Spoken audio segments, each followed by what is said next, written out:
မင်္ဂလာပါရှင် Women Insight ကနေကြိုဆိုပါရစေ။ဘဝဆိုတာအဆိုးအကောင်းတွင်တွဲနေတာကျမတို့သိပြီးသားပါ။ဒီဘဝမှာဒီခန္ဓာရလာပြီးဆိုအဆိုးလဲကြုံမယ်အကောင်းလဲကြုံမယ်ဒါဟာမမြဲဘူးဆိုတာကိုသတိထားရပါမယ်။ဒီလောက်ဆိုလုံလောက်ပါတယ်။အဆိုးတွေအခက်အခဲတွေနဲ့ဝမ်းနည်းစရာတွေနဲ့ကြုံရရင်မိန်းမတွေကတိတ်ခံစားရတာအားနေလို့မဟုတ်ပါဘူး။နှလုံးသားနူးညံ့လို့ပါ။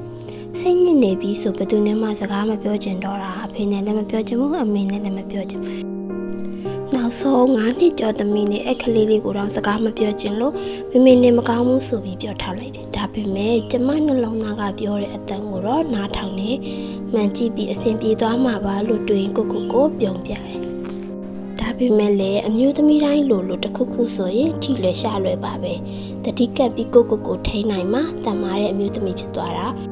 ကျမတွေးတယ်အဲ့လောကရန်ကပြီးသွားရင်လည်းဟာတာဖြစ်သွားတယ်မပြီးသေးခင်တော့တစ်ပတ်လောက်အိပ်ရတယ်ဘုံဘုံလဲတာပါပဲ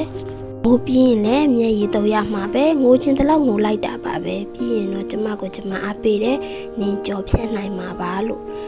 ဒီစိတ်ရဲ့ပင်ပန်းမှုကိုထိမှုကကိုချစ်တတ်မှရမှာကျမတယောက်ထင်နေတယ်အခုလိုစာလေးတွေရေးတယ်ဒါပေမဲ့စိတ်ညစ်နေလေ့ကျင့်ငန်းလုံးဝမလုံနိုင်တာပါပဲလမ်းအောင်ထွက်မရှောင်နိုင်ဘူးဘာမှလည်းစားမဝင်ဘူးအိပ်ရတဲ့ပဲလှဲနေရတာကနည်းနည်းတက်တာတယ်လို့ခံစားရလို့ကျမအကြာကြီးတော့မခံစားဘူးအများဆုံးတစ်ပတ်တော့ခဏကိုခဏပစ်ထားလိုက်တယ်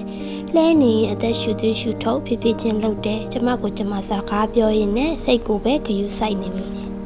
ပါဇက်ကတိတ်ဆိတ်နေတဲ့ရင်ထဲမှာစကားတွေပြောနေတယ်ကျမတော်တော်တက်တာလာပါပြီဘာလို့ဆိုအရင်ဆုံးငိုပြီးတစ်ရက်နှစ်ရက်အရင်ကွဲပလက်ဖြစ်နေတာကိုလှဲနေရင်ပဲကျမရင်ကိုပြန်ကူစားနေလို့လေ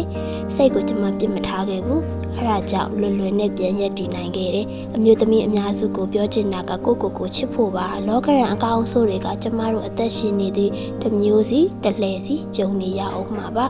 ကိုချစ်တဲ့ရင်လောကရန်ကမင်းကိုမဖြတ်စည်းနိုင်ပါဘူး